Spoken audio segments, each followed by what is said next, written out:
今日は複雑で難解な音楽と呼ばれるジャズのスタイルを解説していくよ。ジャズは海外でもそうなんだけど、特に日本では難解な音楽と呼ばれやすい。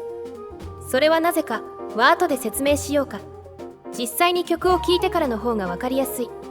以前の動画でポップに近いジャズをテーマにしたことがあったけど、今日のテーマは主流のジャズだよ。したがってまあ難解といえば難解だね。まずはジャズの誕生から話そうか。最初のジャズはディキシーランドジャズ、ニューオーリンズという名前のアメリカ南部の都市で生まれた音楽だよ。都市名を使ってニューオーリンズジャズと呼ぶのも一般的ではあるんだけど、スノでの効果をいろいろと比較して今回はディキシーランドを採用したよ。スノではジャズという単語を使うと他のジャズの影響も受けてしまうから、ジャズの単語を抜いた表記も使われる。ディキシーランドの方が良い効果だと思うよ。そのディキシーランドの特徴は何かというと、行進曲の影響がかなり強い音楽だよ。吹奏楽系の楽器が使われるし、リズムも単純な2拍子になる。南北戦争が終わって軍隊の吹奏楽団の使っていた楽器が不要になったので、中古のブラス系楽器が安価になったというのがジャズ誕生の一因でもある。その後ジャズはだんだんと大規模になり、ビッグバンドと呼ばれる編成が主流になる。このビッグバンドやスウィングの時代は前回の動画でもスタイルを紹介したね。今回の動画ではこの時代からジャンプブルースを紹介することにするよ。ジャンプブルースはロックンロールや R&B に発展した音楽的に重要な存在。ジャンプブルースは現代視点で見るとブラスが主役のロックンロールって感じ。ほぼギターのないロックンロールだよ。もちろん時系列的には逆だけどね。ジャンプブルースやビッグバンド時代まではジャズは大衆にも人気のある音楽だった。現代視点で見てもここまでのジャズは難解な曲には聞こえないと思うよ。ジャズが難解になったのは次の時代、後世でジャズ革命と呼ばれるビバップだね。アップテンポかつ複雑なリズムで、普通の人はリズムを取ることも難しく、メロディーも複雑で理解しにくく、楽器数も少なくて派手な曲にもならない。このビバップに普通の人はついていけず、ジャズの大衆人気は一気になくなったよ。それじゃここまでのジャズの流れを実際にスノで聞いてみようか。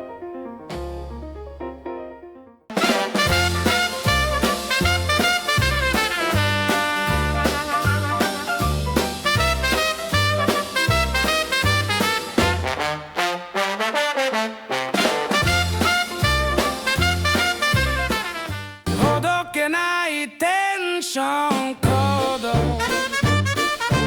名前がないままでなってる。綺麗すぎた二人のメロディー。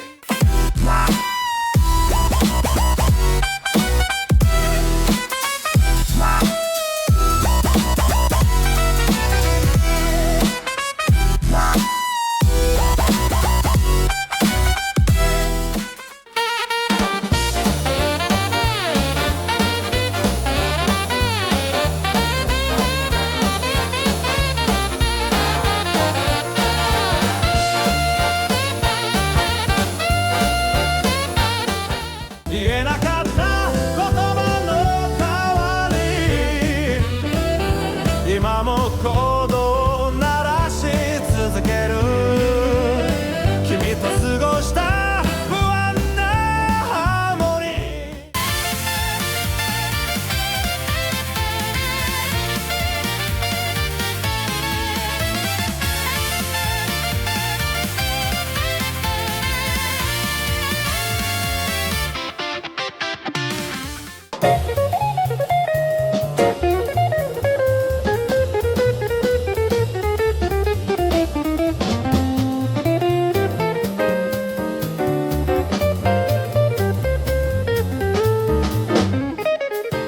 ほどけないテンションコード、名前がないままでなってる。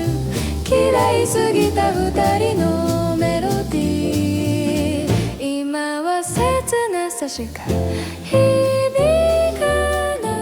ほどけないテンションコード、名前がないままなってる。綺麗すぎた二人のメロディー。ビバップ以前のジャズスタイルがどんな曲を生成するか聞いてもらったよ。方向性が極端に変わったビバップは複雑すぎて一般的な人気は得られなかった。ちなみにビバップが主流だったのは1945年から1950年あたりの時期だよ。ちょうど世界大戦が終わった時期だね。大戦が日本の音楽に与えた影響は大きい。日本は戦争中はアメリカ文化を禁止して、戦後は一気にアメリカ文化に染まった。つまりアメリカ音楽に染まった。その時のジャズがビバップだったんだ。日本はビバップがスタート地点だから、ジャズに難しい印象がついてしまったね。一般的には受けなかったビバップは、しかしアーティストには評価された。テンションや大リコードなどのビバップの音楽理論は後に一般化して、現在ではポップスでも多用されている。作曲をする人ならまず知っている理論だね。つまりビバップは音色に関してはそれ以前のジャズより現代ポップスに近い。だからボーカルや現代のジャンルと混ぜると結構自然に聞こえるわけだね。ビバップ以降のジャズは大きく2つの方向性に分かれる。ビバップの複雑な理論を尊重しつつ、一般受けするよう軌道を修正したジャズ。このようなポップスに近いジャズは以前の動画で紹介したね。一方でビバップの複雑さを強めてより難解なジャズを目指したものもある。フリージャズは音楽のいろいろなルールを無視した自由度の高いジャズ。テンポや拍子やメロディーといった普通の音楽に当然あるものを無視する。だからまあ一般的な視点だとわけのわからない曲になりやすいね。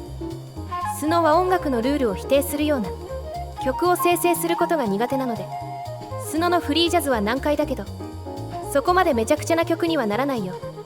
ポストバップはビバップの理論をより複雑化させたビバップの進化系。フリージャズと違ってルールはあるから多少は分かりやすいジャズと言えるかな。アバンジャズはクラシックの前衛音楽の理論を使ったジャズのこと。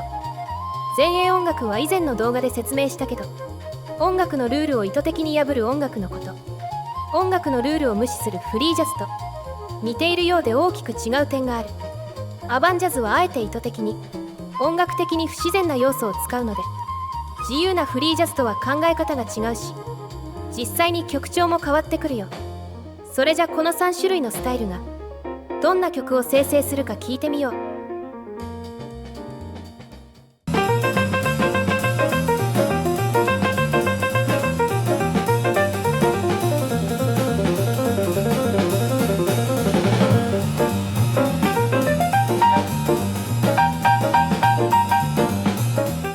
ほどけないテンションコード、名前がないままでなってる。綺麗すぎた二人のメロディー、今は切なさしか響かない。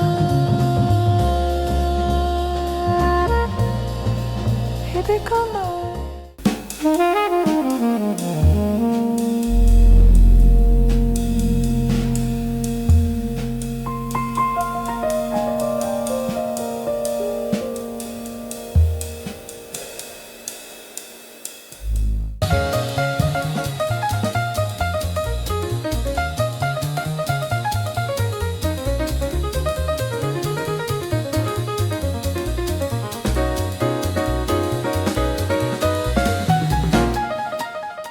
ほどけないテンションコード、名前がないままでなってる。綺麗すぎた二人のメロディー、今はほどけないテンションコード、名前がないままでなってる。綺麗すぎた二人のメロディー。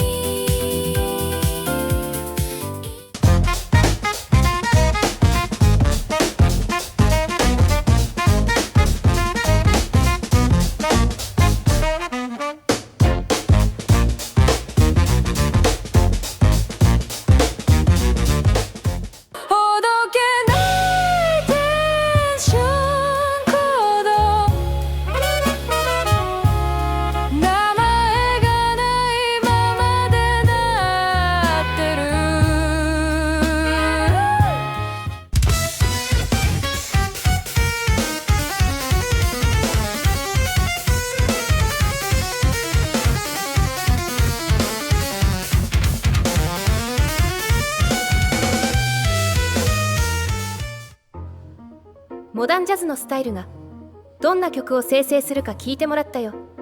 ビバップ以降の複雑さを追求したジャズを総称してモダンジャズと呼ぶよ。このモダンジャズは誕生から現代まで結局一度も大衆的な人気が出たことはない。一方でモダンジャズの影響を受けた人気のあるポップスは非常に多いね。これを踏まえるとモダンジャズはスタイル単独で曲を生成するより他のポップなスタイルと混ぜた方が一般的に好まれる曲を作れると思うよ。ただまあ一般的に好まれる曲と自分が好きな曲って別のものだからね。自分が好きなように曲を作ればいい。趣味の世界ではそれが唯一の正解だね。それじゃまたね。